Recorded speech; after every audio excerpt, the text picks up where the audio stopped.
Welcome, friends and family. Today, to help me present the Deep Soul Work podcast, I have invited a dear friend that I've known for many years now, and her name is Connie Messina. Now, I invited her to help me present today because Connie Messina is a specialist in emotional intelligence. She's been a school counselor who has worked with many diverse communities across the United States and also internationally as well. She's an author, and in particular, her life work has been about the promotion of literacy and emotional intelligence. So she is like an ideal person to help us talk about the power of retreat. And without further ado, I would like to bring Connie on to the podcast. Hi, Connie. Hi. Thanks for having me. Well, welcome here. I'm particularly excited about talking about this with you, um, uh, especially because I feel like it's all very timely. The idea of the power of retreat, and the one thing that I wanted to kind of like emphasize uh, is how that there's much stress in the world right now, and I think a lot of people are feeling it, and in various ways for various reasons. Now there's a lot of like anxiety and people being triggered and people being just exhausted and confused in terms of not being in touch with their center and their sense of clarity, like moral clarity, emotional clarity, um, spiritual clarity, and such. So the idea of the power of retreat seems very timely. And I know that you've worked with people in terms of like their inner life, their growth. And um, so I wanted you to talk a little bit about what you do and who you are before we get really deep into the subject matter. Well, as you say, I started out as an elementary school teacher, and then I went into the field of school counseling, I was so fortunate to have this wonderful career where you get to help people all the time, help kids, help teachers, help parents, and then meet the amazing other counselors who worked with me. And we were all really able to see a lot of growth and change in people. And, I've been retired now for, about 10 years. And when I look at what's happening in the world, and it's kind of sad because, as Michael said, they're talking about loneliness is a problem, and kids are depressed, and suicide is high. And they want to blame it all on mental illness. But what I say is it's a lack of social skills. And social skills that you can learn through retreat, which is what Michael has been doing all these years, can make a tremendous difference in people's lives. And so I've watched Michael teach classes, lead retreats. And one that comes to mind was he said to me, Connie, I'm taking a group of people into the desert for this weekend retreat. And I said, really? I don't know about this. And it was the Anza Borrego Desert outside of San Diego. And so I went. We pitched our little tents out in the middle of the desert. It was no light, very dark. We're all sitting around a campfire. And Michael says, "We're going to go for a walk." And I said, "What?" "We're going for a walk in the desert in total darkness." But I trusted Michael, and we did. We got in a little line and we went walking, and we found this big rock, and we sat on a rock and we looked at the moon, and it was quite a life-changing event. And I think that's what you can say about retreats, is that Yeah, yeah, yeah, you yeah, you get yeah, out of your normal humdrum of what you do. yeah, precisely. And that's really kind of like the point and the principle of what we're looking at here. That in order to change, like in order to shift, in order to grow, to activate the latent potential that we all have, it often requires a shift in environment, a shift in conditions that are very optimal and fertile and different enough to allow an aspect of who we are at the deepest soul level to to come to the fore, to to surface. And it's like what teachers and shamans and gurus and mystics and counselors, people that, like yourself also, Connie, who support like human growth, human potential, change and shift, and helping us to reach our potential and finally be like who we were meant to be in life. You know this, and they all know that creating like a loving and fertile circumstance is a very, very powerful way of allowing that. It's like because you create enough differentness and then enough safety for people to begin to unfold from the inside out, you see. And so that's like when we went into the desert, that time. Yes, it was a strange environment. It was very different than what most of the people in the group had experienced. And as you say, then we went into, we had like the hike in the dark in the middle of the desert. Everybody was able to do that and experience like the benefit, the growth, the insights that emerged. I think because they did feel safe. You see, when you say that was so, that they did feel safe, Absolutely, yeah. yeah, and held, and we were able to like talk about it and process that experience. You see, and again, the key was to step out of the norm, to step out of the familiar, just enough to break up like the patterns, the Mhm. patterns and such. And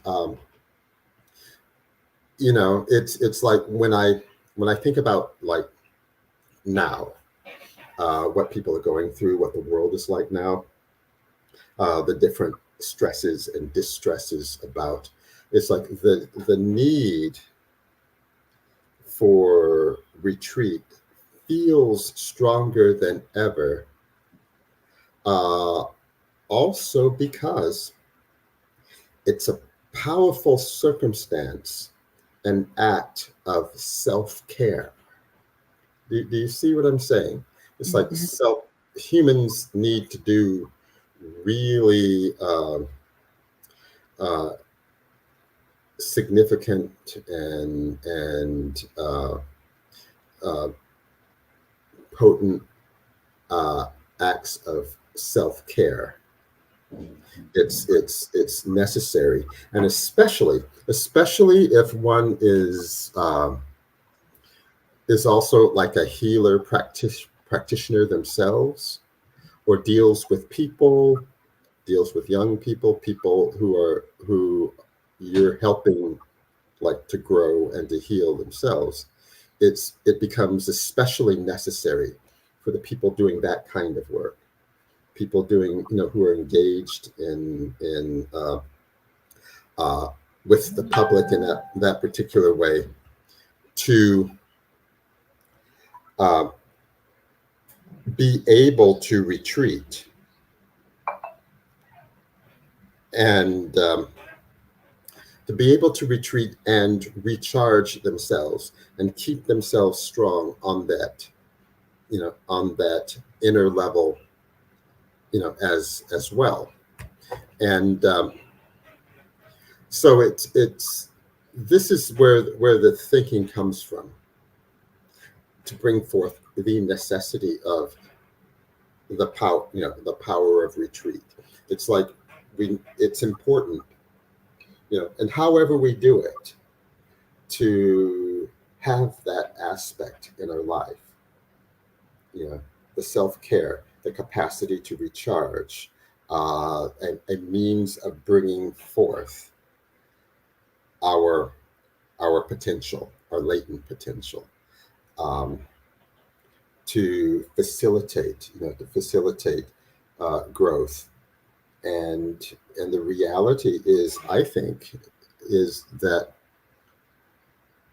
certain kinds of growth are necessary, and that and these kinds of growth often require very specialized environments and circumstances and conditions to, like, trigger and activate that growth. And this is kind of like uh, what, like, deep soul work is about, and a deep soul work retreat would be about, in terms of creating, like, these very specialized optimal uh, conditions that are designed to sort of activate, like, for each person, what is possible, latent abilities and capacities to excel. The idea is to consciously uh, create uh, the conditions, the environment, the amount of safety and richness that will allow that person to naturally uh, unfold and excel and fill all of the space that's required, for their potential, their full actualization, as beings, as and I know sometimes it sounds a little bit lofty and esoteric, but I would say that what we're talking about is simply the space to be fully human. That's pretty much it. The space to be fully human, and uh, and I know that you, Connie, have done a similar kind of work, and you've talked for many years and worked on emotional intelligence, and bringing that forth. I wonder if you had any thoughts around that. Well, yeah, the first thing I want to say is when you decide to go on a retreat, there's a certain amount of trust that you have to have in this leader. So, knowing who you're going on the retreat with and what their experience is important, you know. Hmm. And when Daniel Goleman came out with his book, I believe it was in 1995, I thought, oh, great. He explained what emotional intelligence was so clearly. And I thought, oh, great. Everybody's going to get this, you know, but they didn't. I mean, it seemed to be the topic of the day for a while, and then everybody just kind of forgot about it. But I decided to take all my favorite lessons that I did with kids that I saw being very effective and put them in this actual activity book called Building Emotional Intelligence. And it worked. I mean, the work is important. And like I say, it wasn't just me, I had a lot of wonderful colleagues doing this kind of work. And it does take people allowing you to do it. I've had school districts who just say, "Oh no, this is no emotional intelligence. This is just too much. We don't get this." And so it involves everybody kind of taking risks. But we just have to push on. And Michael has pushed on for years and years and has always wanted to be, the teacher to teach people how to improve their own lives, because he is intuitive. He can talk to you about that, but he always Mhm. says, "Why don't you take my class?" And, Yeah, it'll help you learn how to change your life. And so I can vouch. yeah, yeah. Well, Yeah. this is yeah. Well, this is like it's very, it's a very powerful kind of work and kind of a calling, if you will. It's like the essence of it, and I know that you do this is uh, to create or facilitate very carefully and very very consciously a an environment that is very tailor made and constructed with you know with the needs of each like individual, holding that in mind in terms of like you know dealing with the question in terms of like what does this person or these people in general, but in particular, what does this person require? What kind of particular medicinal like vibration or condition or the experience? What is required to activate that person on the deep soul level, so that they begin to actualize and live and see and and really consciously experience. It's like the magnificence and the excellence and the grace, the full grace that is already there. You You see? can see miracles happen, really. Exactly, Yeah. exactly. It's like what kinds of experiences, what kinds of mirrors and reflections are required to give that soul, that individual, permission to flower. You see, Mhm. what Mhm. are the optimal conditions? And so it's like in putting together a retreat, putting together experience to really utilize the principle of the power of retreat. That's the kind of like thought and consideration that goes into it. And so for me, this is very exciting because it's a very creative thing. It's like and a lot of it is things that I want to share with people, Mhm. and really share in the world, because in my own life and circumstance, I've been very very uh, lucky and been allowed to have some extraordinary experiences. So now I live in India, as you can kind of see behind me, this is me meditating on the Ghats, on the banks of the Ganges. There, and this is my neighborhood. Okay, so it's like I was taken out of North America and allowed to live in a very, very rich, specialized, profoundly spiritual environment. So that spirituality is so utterly normalized that you just breathe it naturally. It's there. And so in a sense, it's like I'm allowed to live the retreat. You see what I'm saying? I'm allowed to live the retreat that constantly uh, activates like possibilities and potential and such. And it's like out of this experience, it it allows me and motivates me and it inspires me to create this kind of experience for other people. And I've been able to kind of host a number of people who've come to visit me from the West to and guide them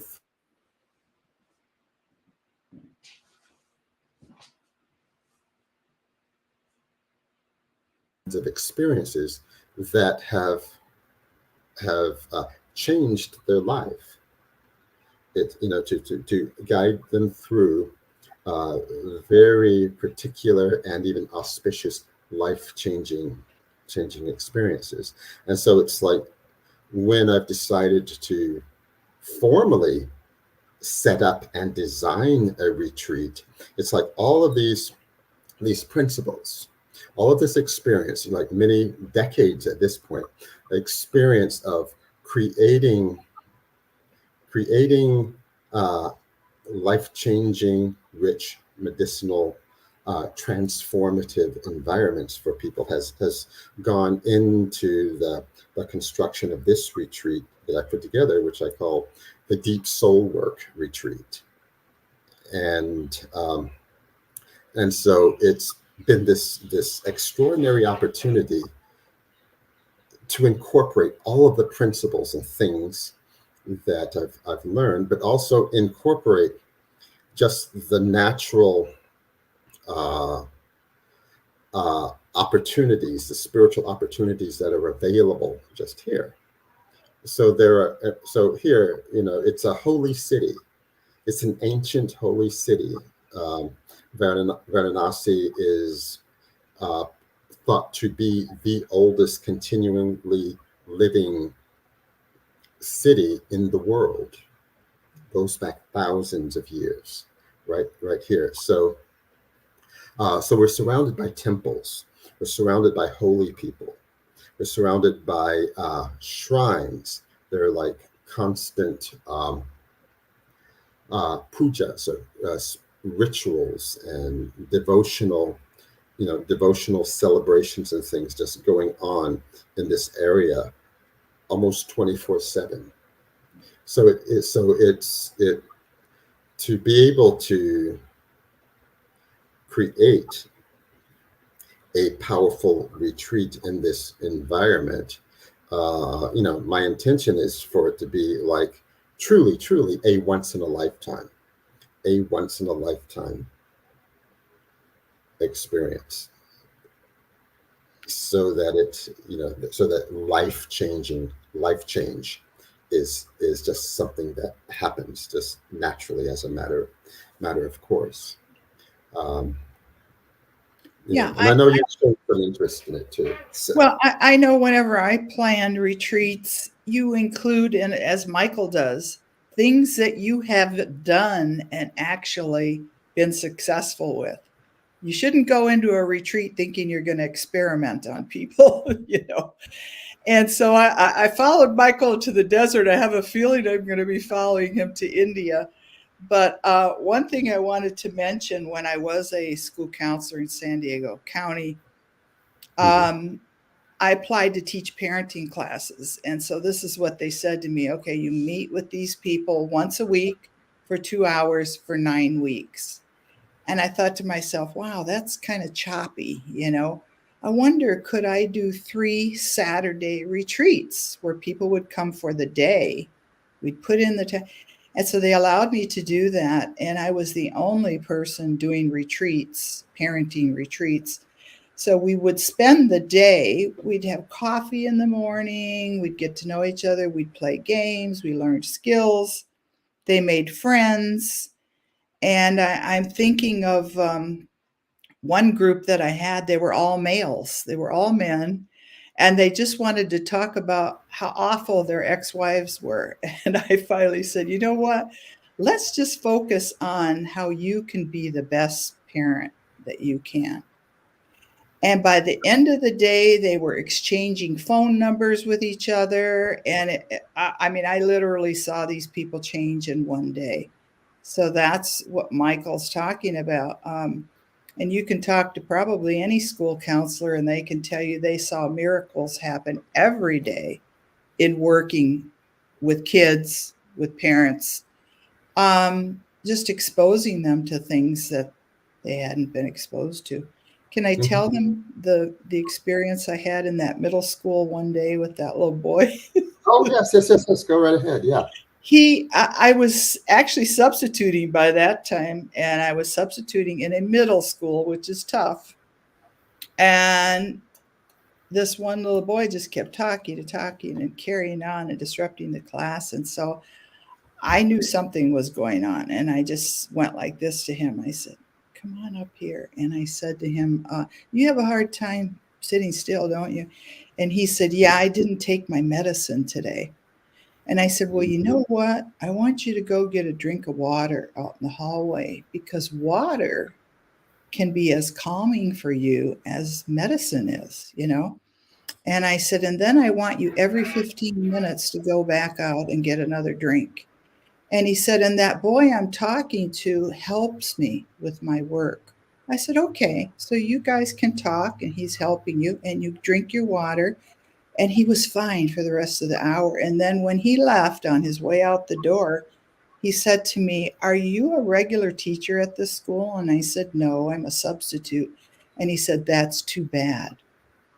So in that moment, I knew I touched that boy's heart and made a change in him. And if you can do that in 50 minutes, imagine what you can do on a retreat, you know? Oh, certainly, certainly, absolutely. As you were talking, I was again, once again, flashing on the picture behind me, sitting in front of a body of water. You see, Yeah. and which is part of what Water. makes this such a holy place, because it's sacred water, and that's what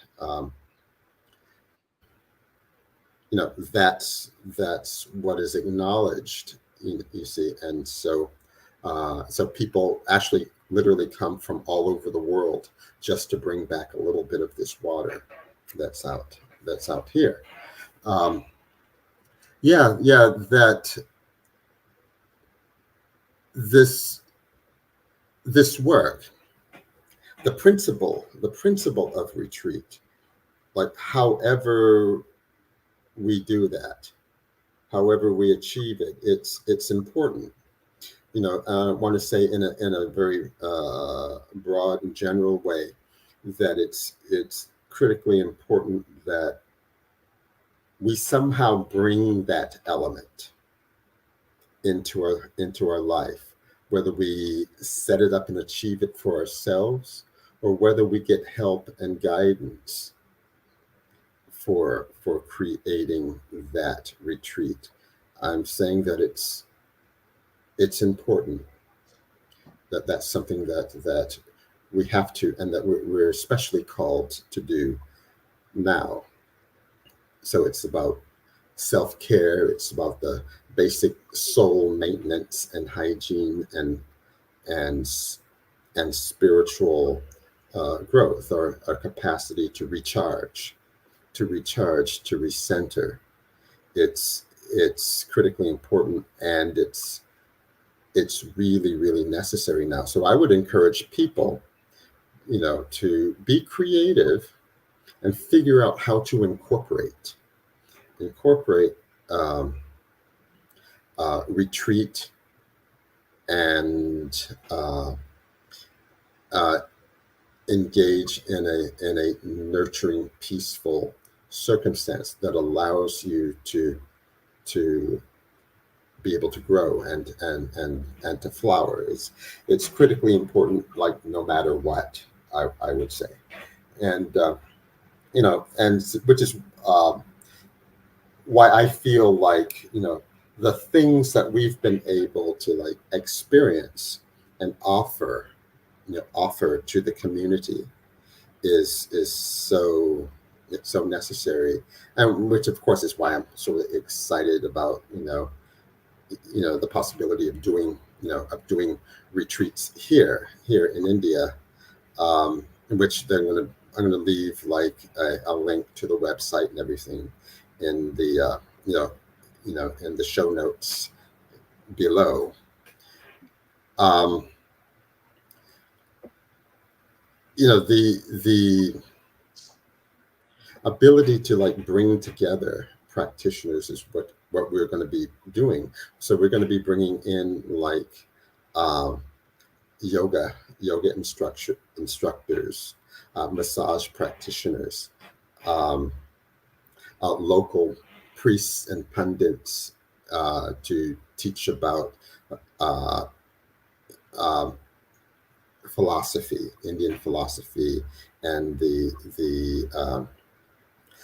principles of meditation and such. So it's like in this rich environment, we have access to all of these really extraordinary people, uh, musicians that will bring in uh, classical music for to create the atmosphere and the vibration that speaks to the soul. There will be all kinds of deep reflection, spiritual counseling, all of that. Especially visits to the local temples, because there's an extraordinary amount of really ancient temples, like right here, like literally within walking distance, right here in the neighborhood. And so um, uh, I present this as just an offering for anyone for whom it feels like they would benefit. If the potential, the idea, the thought of it really excites or touches your heart, um, I would encourage you to get in contact. This is something that you can experience, something that is available, and um, as I said, I've seen people like just transform in very, very profound, very, very profound ways. Um, let's see. Michael, when I think of that retreat into the desert, I can remember everything that happened from the Yeah. minute we put up our tents to the whole weekend, because it had that much of an impact on my life. It gives you courage, and then you want to know, okay, what's the next thing that I can do? And I think the more you do, the more you feel like you can do. Mm-hmm. And Mm-hmm. again, what's happening in the world today is so sad, because it's a result of just not understanding other people's cultures and beliefs. Yes.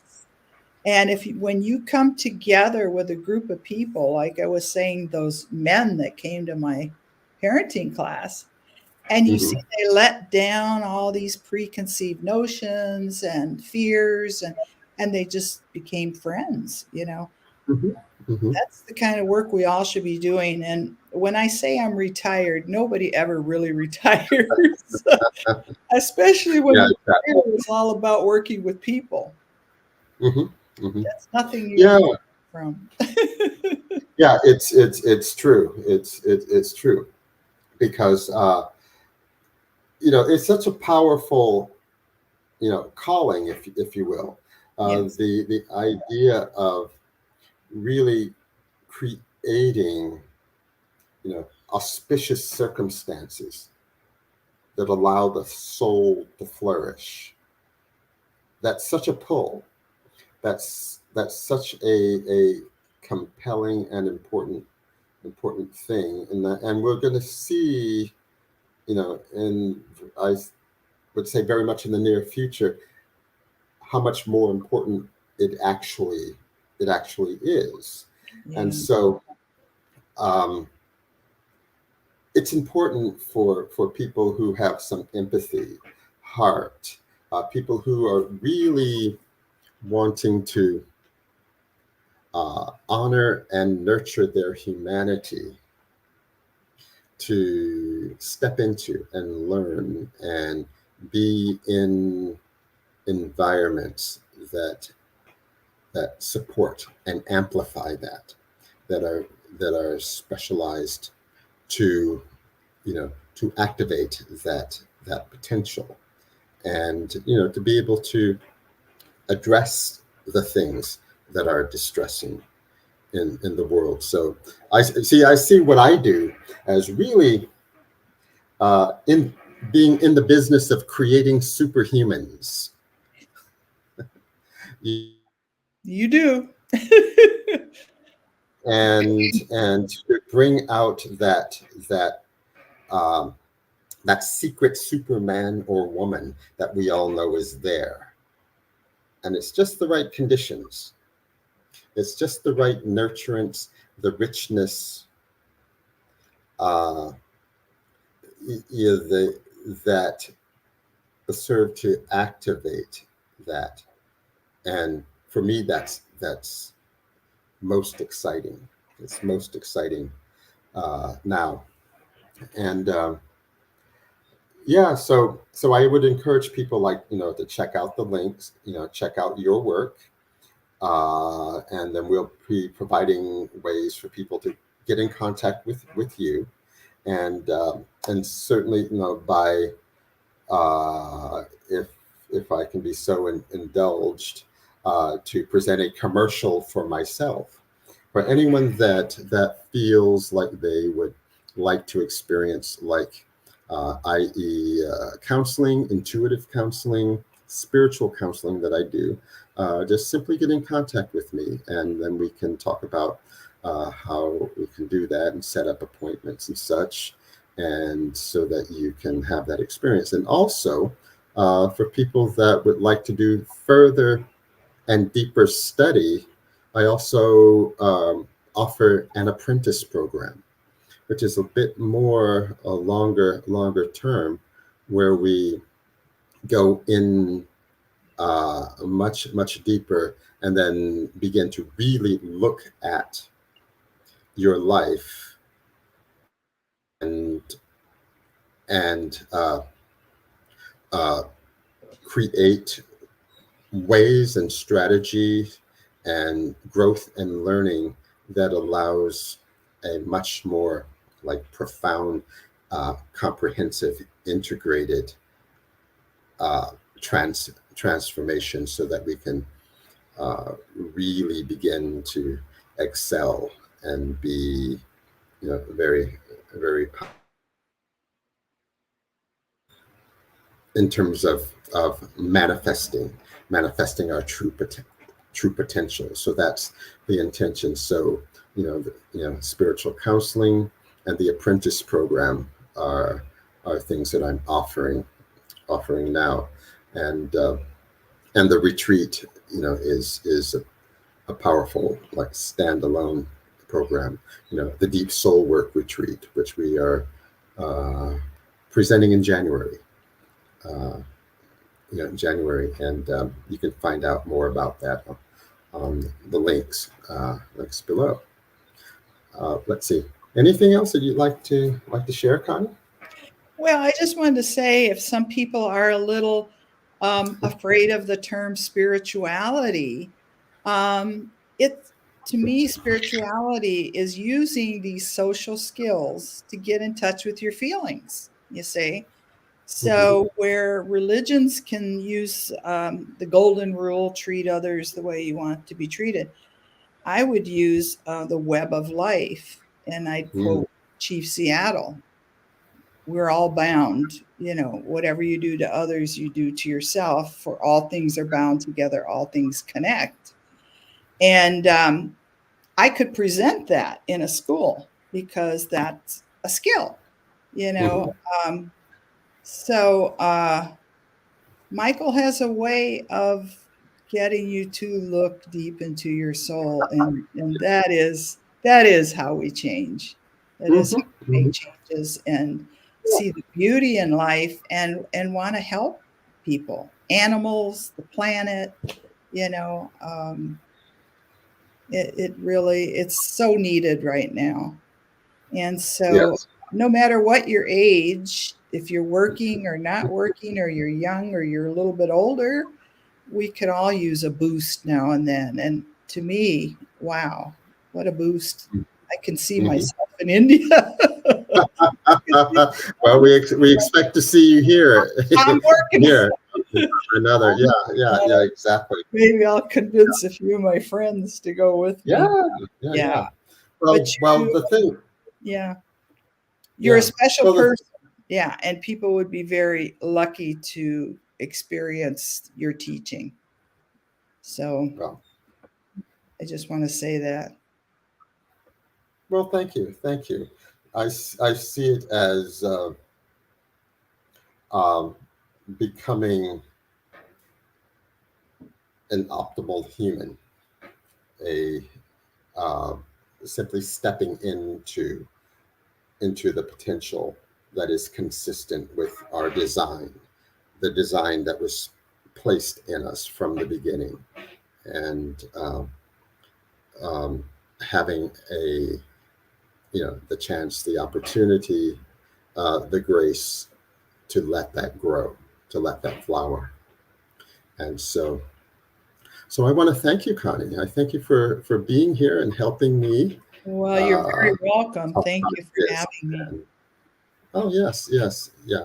And so I want to thank everyone for listening and watching. And I bid you namaste, Namaste. namaste. Okay.